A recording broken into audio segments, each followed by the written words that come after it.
Hello friends, नमस्कार, जय Jagannath. Ganjam kitchen Odia blog को आपन को अनेक अनेक स्वागत। मुझे आपण मानक दही बूंदी रेसिपी नहीं आसी। प्लीज चैनल नुआ थे चैनल को सब्सक्राइब करदे। आउ वीडियोटी प्रथम शेष पर्यंत देखूँ, जमार भी स्किप करत नहीं।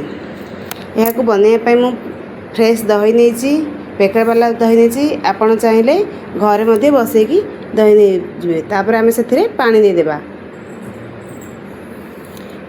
पानी आम देकी आम ताकू भल भाव मेसर साहाଯ୍य भल भाव आम ताकू घांटिकी मिसेदेबा। पानी आउ दही को एकदम पतला करदेबा।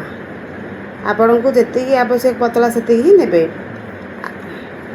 अल्प टिके ट्राए करेंगे पतला रखापी, कहीं बूंदी पकईला आमर बूंदी गुड़िक पानी को ऑब्जर्व करनेब।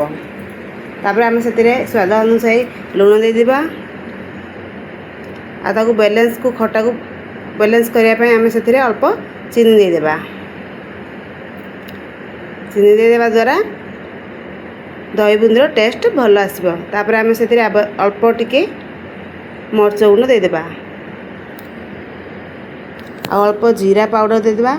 जीरा पाउडर देवा द्वारा दही बूंदीर टेस्ट भल लगे। अल्प ही देबे। तापर आम टिके चटपटा करने मुझे चाट मसला को ऐड करछि। अल्प ही आम चाट मसला नेबा, ताको देदेबा। आउ आम पुणी ताको भल भाव घांटिकी मिसई नेबा। मेसर साहाଯ୍य कि आपण चाहिए चामच साहाଯ୍य ताको भल भाव घांटिकी मिसई देबे। यहीपरि भाव घांटा द्वारा चीनी लुण आमर भल भाव दही सहित मिसीज। देखंतु एतिकी पतला ही आपण माने करिवे। अधिक पतला करिवे नहीं। तापर आम से बूंदी पकईदेवा। मु एथिरे रेडीमेड बूंदी नहीं। आपन चाहिए घरे बेसन बनईकी नहीं पारे। जेहेतु मोर प्लानिंग नाला मु अचानक एमती बनैली, तेणु रेडीमेड बूंदी को ताकू दे देकी आम भल भाव घांटी देबा। बूंदी आ दही सहित भल भाव मिसई आम ताकू चामच साहाଯ୍य घांटी देबा। घांटिला पर आम ताकू अध घंटे रेस्ट करने छाड़देबा, जहाद्वारा बूंदी गुड़िक आम भल भाव फुलिकी सेट हो जापर। देखो पानी एतिकी पतला ही रखिए।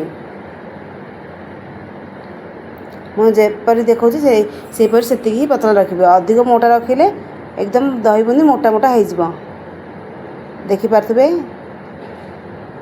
तापर आम ताकू रेस्ट करने छाड़देबा। यह आपण मैंने अति सहज ही कम टाइम बनई पारे, तेणु यह बनातु। अधनाड़ी अधनाड़ी है मु आपन को बाहर करके देखा। देखु दही बूंदी एकदम मोटा हो। तापर आम ताकू चामच घांटे मु भल भाव तुमको देखा। देखु बूंदी गुड़िक एकदम फुलिकी मोटा हो। मु हाथ प्रेस करके देखा। देखु एकदम सफ्ट हो। तापर आम ताकू घांटी देवा। आपण मानू कंसिस्टेंसी देखा। देखु यहीपरि भाव ही आपण रखिए, बेसी पतला करें। तापर आम ताकू गोटे गिनारे बाउल बाहर करदे। आउ टेस्ट करवा। टेस्टी दही बूंदी आमर रेडी। आशा करछि यही वीडियोटी आपण मानक भल लगी। जदि भल लगी लाइक शेयर आउ कमेंट करने को जमार भूलबे। रही फ्रेंड्स।